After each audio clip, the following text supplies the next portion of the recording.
Planet TV, I'm Richard D. Hall. We've mentioned NASA on the show many times before, and I have even had email contact with Robert Manning, an engineer who is ostensibly the chief engineer on the Mars Curiosity program. He agreed to answer technical questions about the mission, but then ran away from my questions when it seemed he could not answer them, affirming the phrase that NASA stands for never a straight answer. If you don't believe what I have just said, then please watch this lecture from the link on the screen, which includes evidence that Curiosity may not be situated on Mars and could be in the Canadian Arctic. I am joined today by somebody who has also had communication with NASA, albeit in a slightly more surreptitious method. I'd like to welcome onto Rich Planet Gary Mckinnon. Welcome, Gary. Thanks, Richard. Thanks for having me on. All right, then. I think a large number of my viewers will know who you are already and have the outline of your story, which we will go through the basic points of today. Yep. And it started with an interest in UFOs. Can you tell us first, when did your interest in UFOs start? UFOs specifically, well, I was always into stars. Apparently, even when I was 3 years old, I was always asking about the stars and stuff. So I was always looking at the sky from a young age. Your interest in UFOs goes back a long way, and I've not heard this on mainstream TV before, right back to the age of when you were 12. Yep. So tell us about that. My stepfather, because my parents split up when I was 6 and we moved out from Glasgow to London, my stepfather was an avid science fiction fan, so I suppose that's what really got me into all that sort of stuff. And science fiction, you get interested in aliens and UFOs, and the possibility of life in outer space and contact with other beings is probably one of the most exciting things we can imagine, you know. Mm-hmm. And so I then joined BUFORA, the British UFO Research Association, when I was about 12. It was a subscription-based thing, and you got a monthly newsletter, if I remember rightly. It was a long time ago now. Right, right. All right, so how did you find out about the Disclosure Project? Well, obviously, having an interest in UFOs, when the internet came to Britain in the mid-90s, an incredible resource for UFO information. And so after a while, you do stumble across the... Well, actually, I was already interested in just finding out stuff. But then, was it 2000 or 2001? 2001 was the conference. That's what really got me going, that conference. Right. To me, that was mind-blowing. All these high-level witnesses, you know. Right, because it wasn't widely publicised. No. So how did you know about it when it came about? I think someone else told me, and they told me before the event took place. Mm-hmm. But I think I'm right in remembering at the time they had some kind of broadcast failure as well. Right. So it didn't reach the sort of multicast internet audience that they hoped it would at the time. Okay. Yeah. So that was your inspiration to try and find out more, the Disclosure Project, or one of the pieces of inspiration. So I gather it was after the Disclosure Project conference that you got sort of caught red-handed with your computer-related activities. Yeah. Were you involved in computer-related activities before the Disclosure Project, or was that the... That was the instigator to having a look, right. if I can call it that. All right, so can you just tell us how you went about trying to find out information that you thought was being kept secret? Yep. One of the Disclosure Project witnesses is Donna Hare, and she was working at Johnson Space Center at NASA. She had secret clearance. She was a photographic sort of mission launch specialist. Mm-hmm. And she said that one day when she was working in Building 8, so she actually mentioned the building of Johnson Space Center, JSC, there was a colleague who was in another room, but they all had secret clearance, but they were on different projects. Mm-hmm. And she was in this chap's lab or room, whatever it is, and he said to her, "Come and take a look at this, what do you think this might be?" And he showed her a picture of a large white disc, presumably a satellite photograph, above the Earth, but not very high above the Earth, because there was a shadow on the trees, which Donna Hare didn't spot at first. And being a photographic expert, she said, "Well, is that a blob in the emulsion?" That's her first professional thought. And the guy said, "Blobs in the emulsion don't cast circular shadows." And she basically said that he told her his entire lab was to do with airbrushing out UFOs from high-res satellite imagery from NASA, because they're so preponderant around the planet. Right, and she gave the name of the building that she was working in. Building 8. Building 8. So, just tell us then technically how you went about trying to access information like that. Yeah. Well, I was already on Johnson Space Centre, in terms of my illegal presence there, because they ran Windows.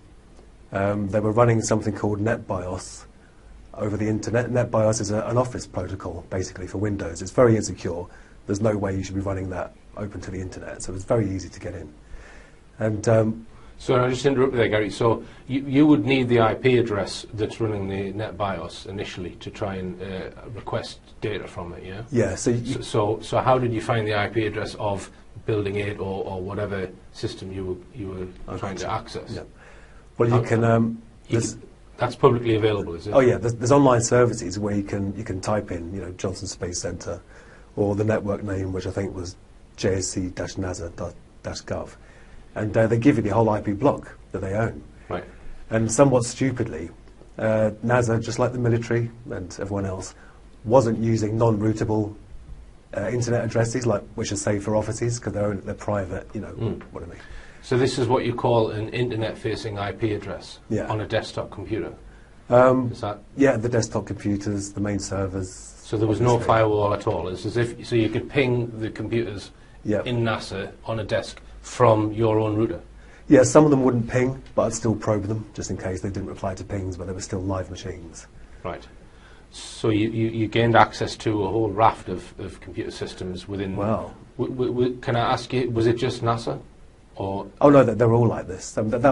I used that one single method to gain entry to the places I got into. Right, and are you allowed to say which other places you got into, or? Well, I'll say it was the Army, the Navy, and NASA, and the Pentagon. Right, right. And were they all on separate banks of IP addresses? Each of those that you've just mentioned? Oh yeah, completely separate blocks. Right. So you knew whether you were trying to access NASA or Pentagon or Army, Navy. They're all in completely different IP ranges. Yeah, yeah. But once you're in there, it can get a bit confusing, because once you start exploring, there's attached networks, other networks, private networks, and in the end, you're not really sure where you are after a while. But right. All right. So it was quite comprehensive, the sort of amount of access that you had. And I've heard you say that there were other people there who also doing what you were doing. And would you say that you were one of the more prolific people doing that? Did you get an impression, or would you not be able to say? I can't say, because I don't know what they were doing, but I did a simple command, because when you're on there, at first I was using the command line interface, so it's just a black box. And but you do a command on Windows called netstat, and you can see all the other connections to the same machine. And then you can look up those IP addresses and think, well, God, they're from China, they're from Denmark, they're from Turkey.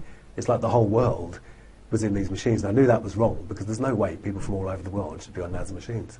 So they must have all been unwelcome guests, like I was. Right. So what period of time from when you first accessed the first system to when you got arrested, what's the duration we're talking? Oh, like 18 months, 2 years. Right. All right. So did you have any feeling at the time that you might get collared for this at all? No, because I thought initially, when the security's so lax anyway, I thought, well, if it's that easy to get in, then they probably aren't monitoring properly. Right. Right. All right. So let's talk about what you saw before we go on to then what happened with the arrest and everything. Yeah. How long was it before you saw anything of any sort of significance? Oh, a long time. Right. Months and months.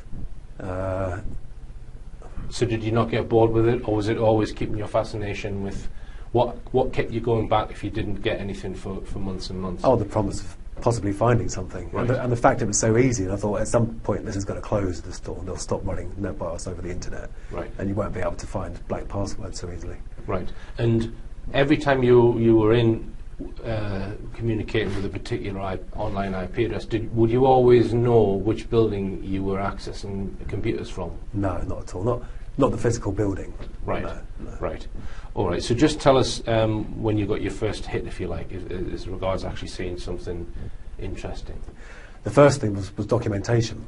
I used a program called LAN Search. I think that once you had control over the domain, because you'd get control of domain controllers, so you own the whole network, basically. And Land Search could actually search all the files and folders on every machine.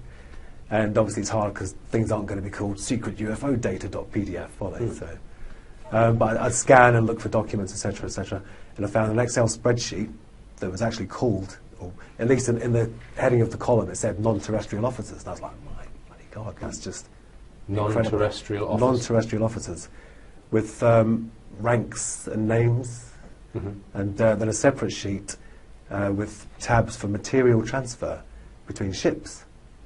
And these were, I mean, I don't remember the names now. It's a long time ago. A lot of people give me a hard time for not remembering the names and stuff, but it was a long time ago. Right. But non-terrestrial officers thought, well, it must be, let's try and cut out all the possible conventional explanations first. I searched for that term. It was nowhere. It was nowhere at all. Now, if you search for the term, you only find links to me and stuff that I've said. Right, I see. So it wasn't a standard thing in the military at all. Right. So I took that to be, they must have a secret space-based... So the non-terrestrial officers, what, it couldn't be astronauts? It could be. I mean, that's the thing. It's up to you how you interpret that, isn't it? Right. But these ships were called USS whatever and USS whatever. So they started with USS? Yeah, so that implies Navy. And I think the Navy do a lot of space stuff, right. The US Navy. And how many officers' names would you estimate were listed, and how many ships were listed? Probably, oh God. I think there was probably one screen full of officers' names. So what's that, 25 rows on an Excel spreadsheet? And these were low resolution days as well. So you're talking about 800 by 600 screens, not very big. But the ships was probably, I don't know, a third of the spreadsheet. So estimate how many different ship names you saw? Oh God, maybe 8, 10. 8 or 10. Yeah. And am I right in thinking that you then tried to search for those specific names? Oh yeah. Right, and didn't find a thing. Right, yeah. So you think that they could be classified... Not the names of the people, the names of the ships. Yeah, but they could be classified secret or top secret names of some sort of craft or ship. Yeah, obviously not public. Right. So. All right, Gary, well, we'll continue this after the break.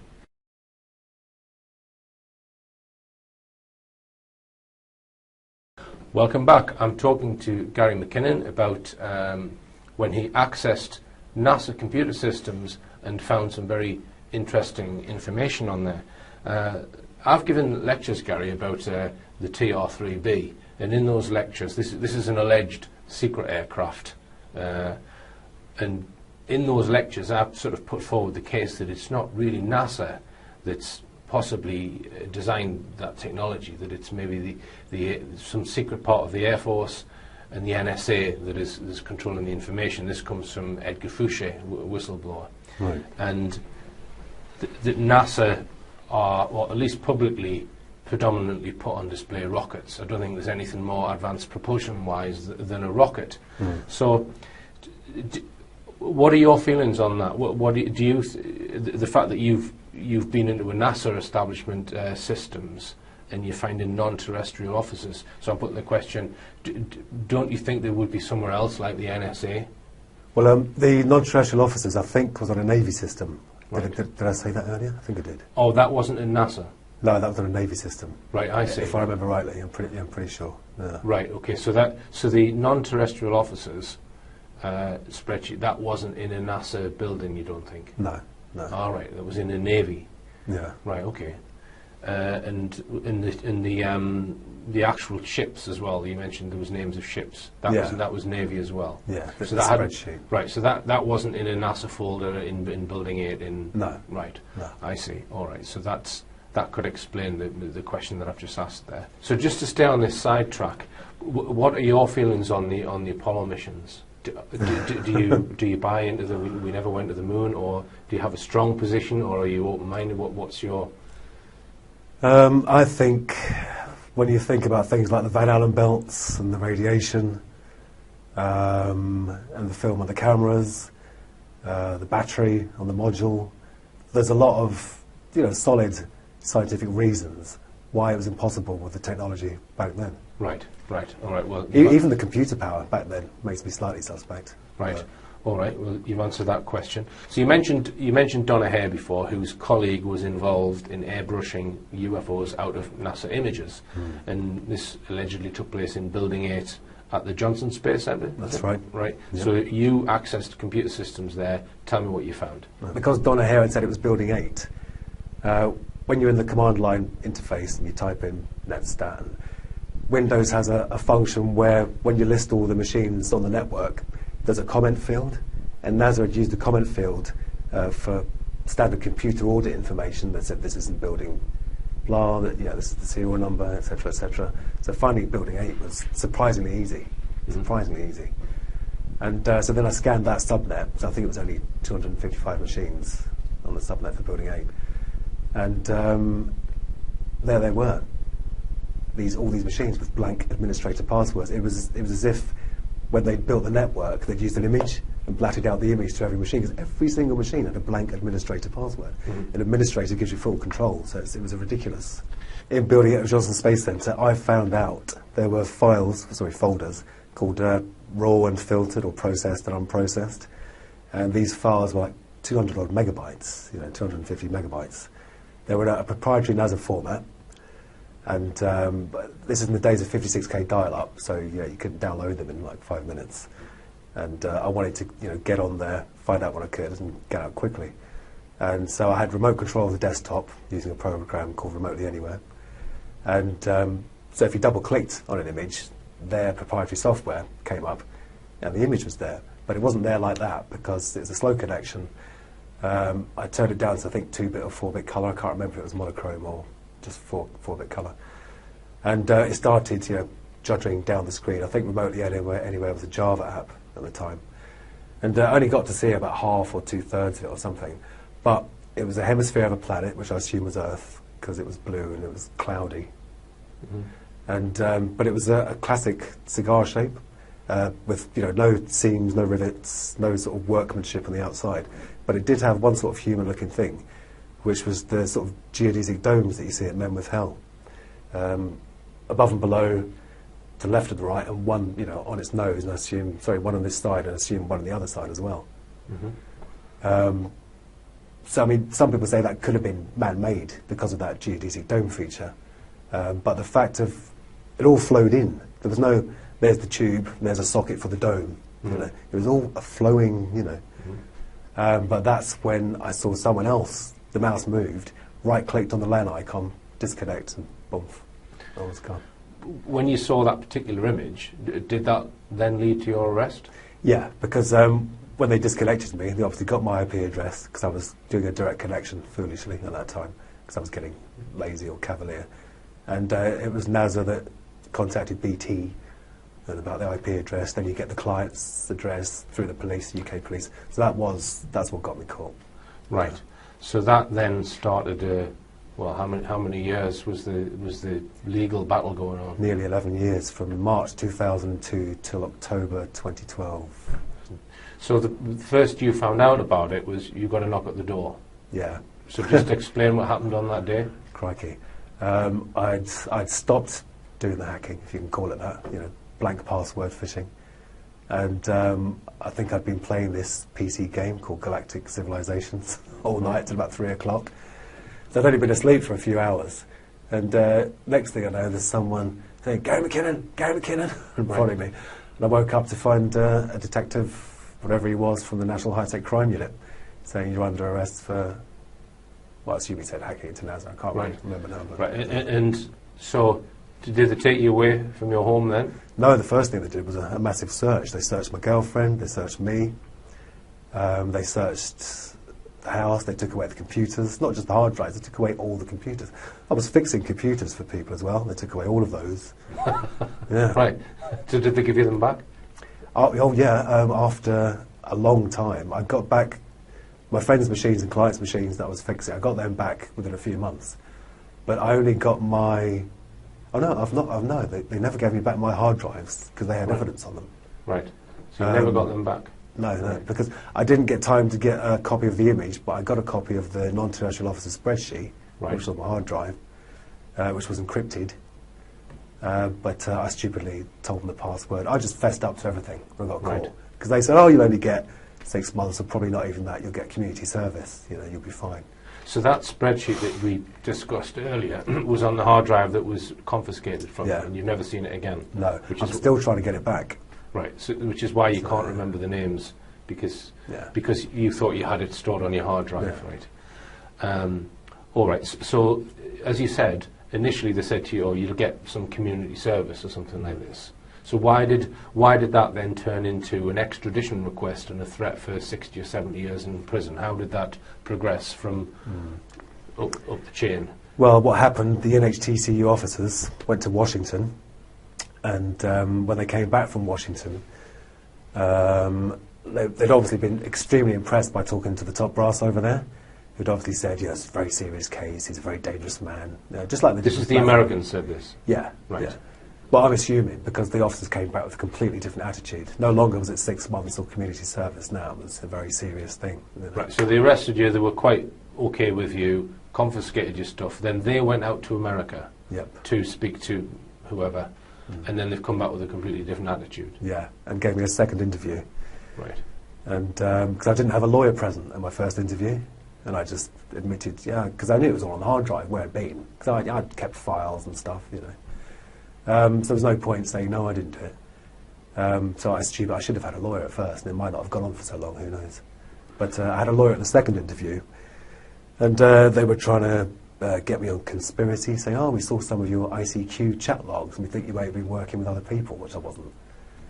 And I said, well, no. But I had chatted to people about what I was doing, but I didn't involve anyone else at all. Right. And it was then they started saying, well, it's very serious, you know, it could be a long jail term, the Americans, you know, really want you bad. There's a lot of pressure from Washington on Downing Street or whatever. And were they trying to twist it and say that you'd actually caused damage, even though you were just maintaining a silent presence? Well, this is the thing, there was, it wasn't until I actually saw the American charge sheet where they listed, you know, all the supposed damage. So I don't think the NHTCU mentioned damage to me at first, but they kept on calling it attacks and targets, and I said, can you please not use that language, because it wasn't an attack. I was in there and I was looking around, but I wasn't attacking, I wasn't vandalising, you know. But in order to get the extradition, do they not have to prove that you've done damage? Can they extradite you just based on the fact that you're looking at stuff? This is the thing, they don't need any proof. They just need the accusation, and they need to get your name and address right, and they can take you over there. Right. As it's happened to countless people since me. Right. So. Right. All right. The Americans have come down quite heavy-handed, saying they want you extradited, and the British authorities are going along with that initially. Is that right? Well, no, because the initial arrest was March 2002, and the full ratified extradition request didn't come through till 2005, because our laws. We didn't have this special UK-US extradition treaty in place. We were still going off the 1989 extradition treaty, right, which required good evidence for right. the accused offence. So we think they tactically waited. We think they may even have made this law, or certainly included my case in the formation of the law, because even some of the wording of the new treaty, and the spelling was American in this UK-US treaty. It was right. American spelling, ridiculous. So they waited until 2005, I think it was, to present it fully. And I'd got my first job in a few years, because I couldn't work in IT anymore, obviously, because everyone thought, oh, hands off for a while. And I got my forklift licence, was working in a warehouse, and I got a phone call from my lawyer at work, and she said, they want to extradite you, you're going to stand trial in America. And that just flabbergasted me, absolutely flabbergasted me. I had journalists coming around to the warehouse where I was working, my landlord threw him out of my flat. And already the first time I'd been arrested, I lost a lot. I lost my long-term girlfriend and the place I was living in, and here it was happening all again. All right, and Gary, we'll continue this very fascinating discussion after this break.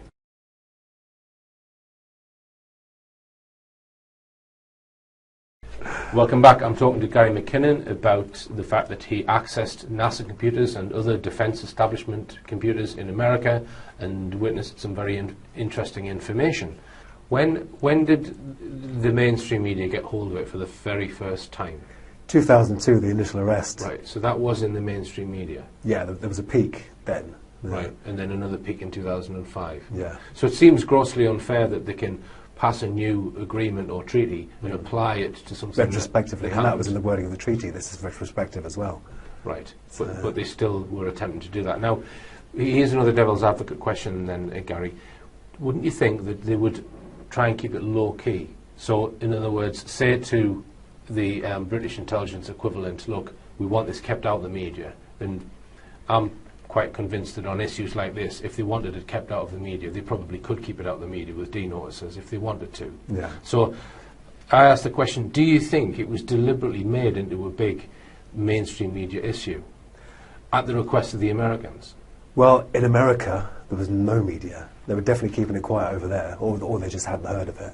Right. But there was almost zero coverage in America. Because here's another possibility, and again, I'm just exploring it as a possibility that they've looked at what you've seen, they've thought, okay, it's not massively damaging, so let's let it out into the media as a, not a diversion, but as a, look over here, we've got other stuff over there. Do you see what I mean? So yeah, well, no, you're right, because also you have to remember at that time, that was, long before Anonymous and all that. That was the growth of hacking, big time, starting in the UK anyway.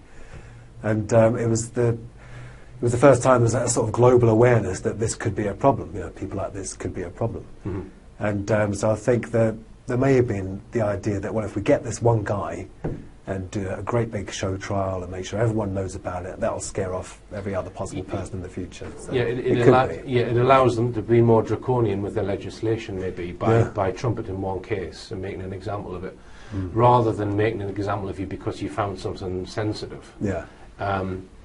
Well, there was one guy, a journalist I don't trust very much, because he never paid me for my interview in the end. I was on the dole, and he said, "Oh, I'll give you 200 quid, you tell me all about your story." I won't mention his name because it could be libel.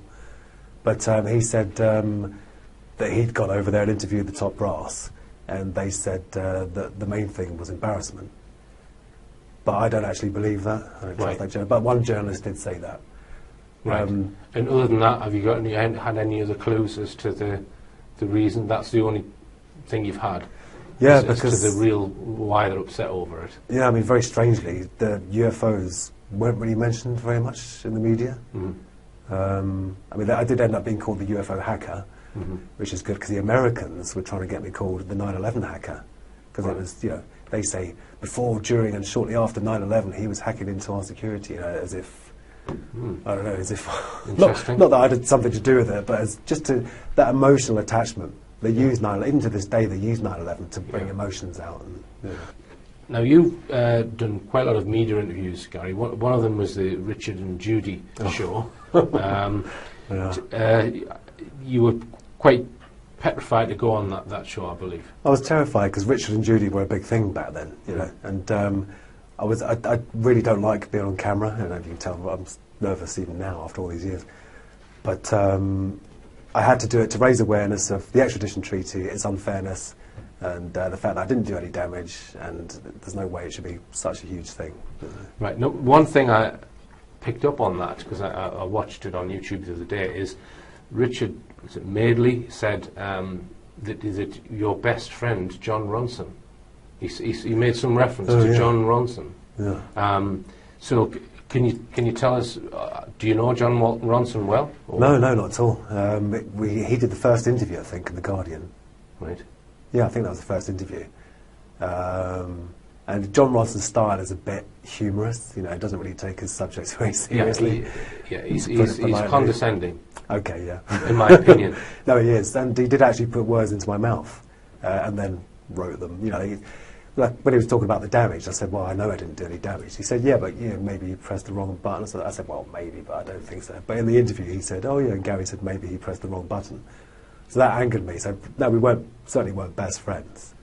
Right. But, so how many times did you meet him? Oh, once. Right. So on Richard and Judy, I think, I'll need to check this, but I think they described him as your best friend or a close friend. That does ring a bell. Even your staunchest defender, a guy called Mr. Ronson, who writes for The Guardian, John Ronson. I mean, he says that there's no way are you a threat to the American system or the American defence system, but you're just a computer nerd who went too far. That's what he says, and he's your best friend. Is that fair? Right, you say that. So that's really strange why they would say that, because if I was to say what I think of John Ronson now, it wouldn't get broadcast. Right. He's... Well, you can't say it. I can't say it. Well, thanks for clearing that up, Gary, that you were interviewed by John Ronson. Yeah. So that clears that up for me. So you've obviously had a lot of interaction between various officials at the Home Office and other organisations. Just tell me a bit about what you learned about the Home Office, Gary. What I learned about the Home Office was that I think the older crew in the Home Office have strong links with Washington, and they're very eager to please. But I think the younger, up-and-coming members are more, Britain is a sovereign nation, and we control what we do. Well, I think they like it to be that way. Some of them, not all of them. But I also found or heard that, and this is from a very reliable source, that officials from Washington are walking around the Home Office telling people what to do. Right. Which is just not on at all. It doesn't surprise me, that. And the BBC, you've also got opinions on the BBC? Yeah, I think they were quite unfriendly to me at first. Not because I did a few interviews with the BBC, and I don't think the individual producers, although I did have one fairly unfriendly interview, I can't remember her name now, but I think maybe the executive producers have an agenda to push and didn't like me at first until they realised the tide was turning when the Daily Mail campaign started taking off, and then thought, well, this looks like this guy might win in the end, so now we'll start being more friendly. But I think if they had their way at first, I think they would have. So what do you think it was that changed then, that went from them absolutely wanting you extradited to then dropping the extradition request? What was the reason for that? Well, why did Theresa May? Because the request wasn't dropped. Theresa May just refused it. All right, she refused it. Okay. But my opinion of Theresa May is she's not making her own independent decisions. I would guess that Washington have told her to do that. That would be my hunch. Well, that it's not been an independent to America. I heard, again from reliable sources, that at one point there was a plane waiting for me, one of those special planes that go to Turkey and Jordan now and then. All right. And that Theresa May was going to give my extradition the go-ahead. But, because I think they do make individual decisions to a certain extent, right. But obviously they all have advisors. But I think the Home Secretary is a very, very special position, unless you're Alan Johnson, who was rubbish at his job, and he admitted that himself. He said, I'm just a hack politician. But I think in the end, it did seem to be the medical evidence that did swing her mind. She realised that it was a terrifying position for me. And I'd bought potassium chloride to kill myself rather than go on that plane and go over there. Right. So this, when you say the medical evidence, you were diagnosed with, is it Asperger's? Yeah, by the 5 top people in the land. Yeah. Right. It's not something I really know much about. I mean, I don't know whether you want to talk about that aspect of it, Gary. Do you want to mention anything about that? Yeah, well, it's apparently I wasn't on the high end of the spectrum. I've met some people with autism that really need looking after. They can't function on their own, So they called mine high-functioning Asperger's or high-functioning autism. Yeah. I don't know. Gary did get the wrong train when he came here. I did. I'm not good in the 3D world, but just in the virtual world. Yeah, that's better. Yeah. But it's that they said the signature of my Asperger's is my extreme interest in justice and fairness and truth. Right. And apparently a lot of us have that in common, and we will work for hours and hours and hours and hours and hours, to find the truth. Maybe I should get myself checked out. Well, yeah.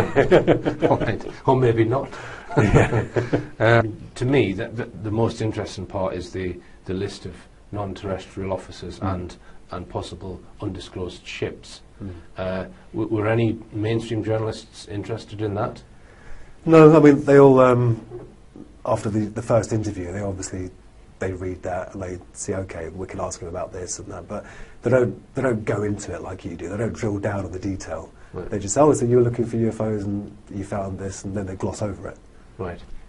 There's no deep interest, really. Right. And I apologise to any interviewers that did ask me, because it's so long ago now, I can't remember. Okay. Right, thank you then, Gary. We're going to go for another break and we'll continue after this.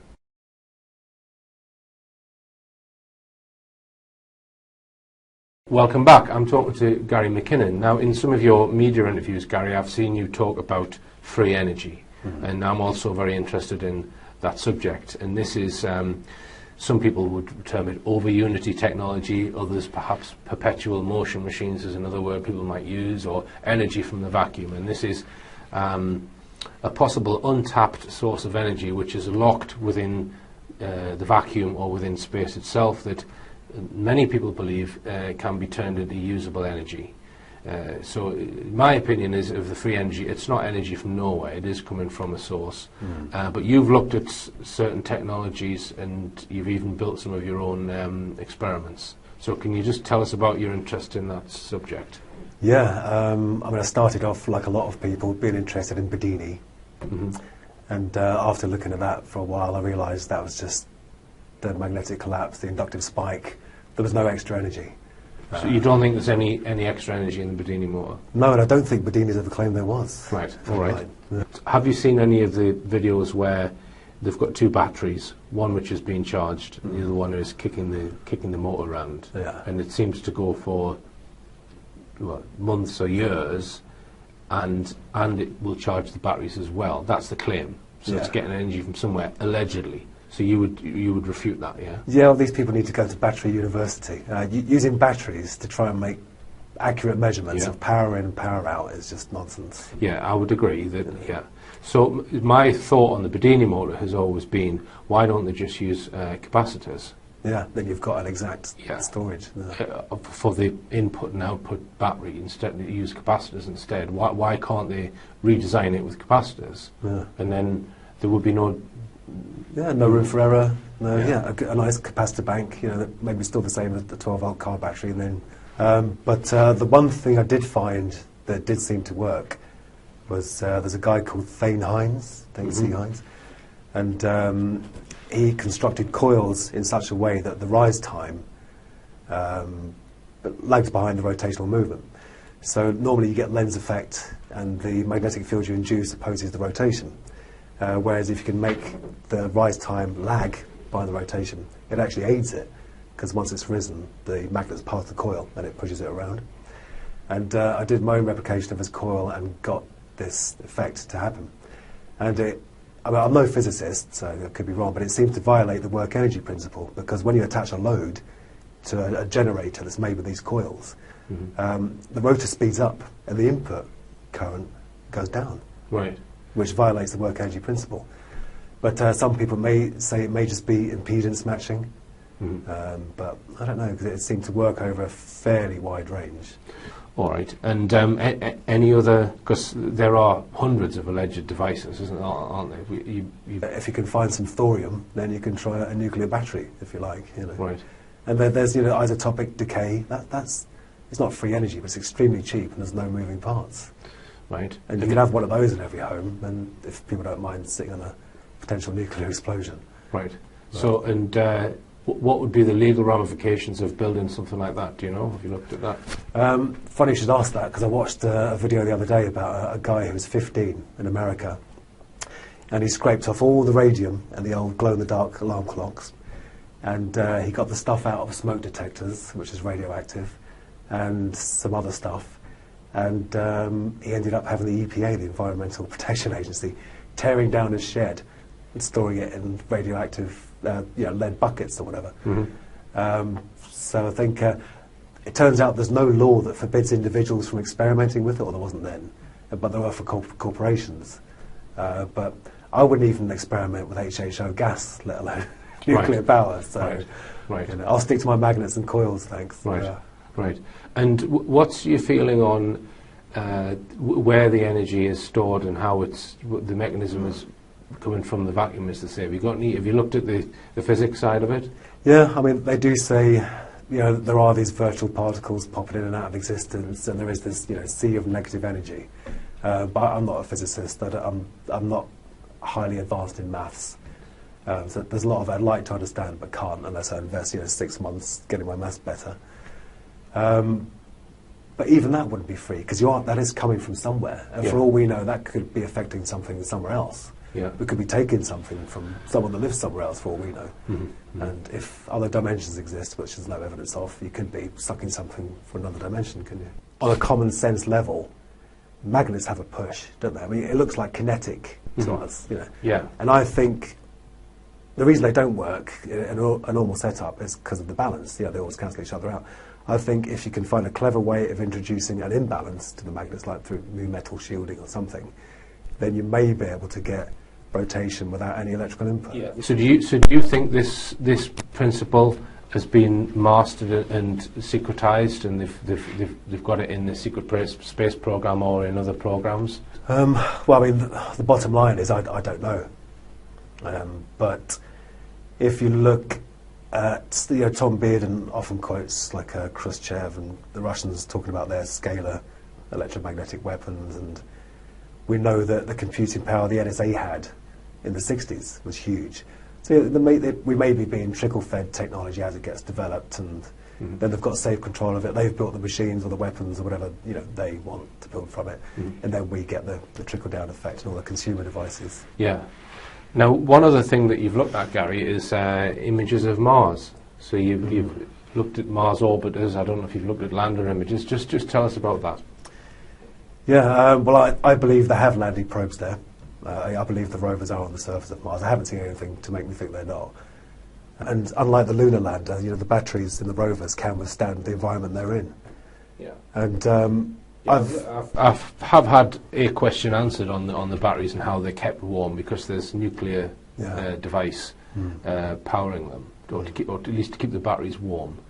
But I'm not 100% decided on what I said at the beginning there. I say 75% in the document that I've written, and it's the crinoid fossil. If they are on Mars, then there's a crinoid fossil there.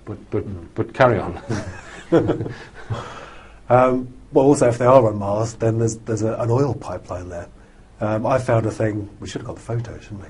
We can put them up afterwards. Oh, you can email. If you email me the photographs, I'll put them on as you're talking about them. So, an oil pipeline on Mars. Carry on. Well, hopefully it's not an oil pipeline. I hope they're not there already. My God, BP. But so it's a huge. I only look at TIFF images, target image file format, because they're huge. You can zoom in. You can see loads of detail. I really don't like these people that say, "Oh, look, you can see a creature," and it's this blurry, fuzzy. There's too much of that. So I get these massive resolution files. I pour over every centimetre, and I zoomed into this thing, and it was a perfect cylinder, and you can see because of the highlighting that it is curved, and it is a cylinder, pipe shape, coming out, and then it has beveled edges on the end. It goes up into a sort of fan, into a Y shape, and out like that, with two holes, perfectly symmetrical through its vertical cross-section, perfectly symmetrical along its pipe cross-section, and I'm thinking, well, that's that's technology. Right. It's made by beings. And so I wrote to NASA, because I always do, because people often say, "Oh, this is this," and NASA lies. I always email NASA, not in my real name, obviously. Right. And NASA said, "Oh, it's a ventifact. It's a form formed by wind erosion." And I said, "What, a perfectly symmetrical through its horizontal and vertical cross-section ventifact?" So then I typed into Google, "ask a geologist." Turns out you can ask a geologist anything in loads of universities. And I asked about 5 or 6 of them all around the world, and I got 2 answers. One was American, and which university was it? Because it made me think they might have known it was on Mars, or I don't know, or maybe my email's on a list. Don't answer this guy's questions.